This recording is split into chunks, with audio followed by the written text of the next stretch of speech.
How to add background to text. To begin, I added a text to my timeline and I would like to add a background to it. With your text selected, go to Graphics and Titles, New Layer, Rectangle.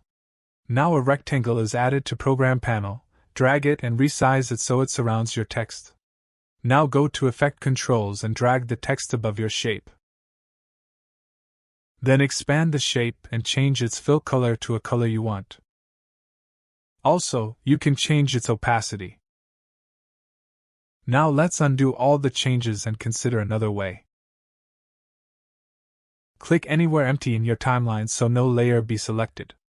Now go to Graphics and Titles, New Layer, Rectangle. This will add a rectangle to your project like before. But unlike before, now the rectangle is in a separate layer above your text in timeline. In your timeline, drag the text above the rectangle. Now select the rectangle and go to Effect Controls and change its properties to different values. Both ways have their use cases. I think the second way is better because you can easily use the shape later in your project. Anyway guys, thanks for watching and I hope you found this useful.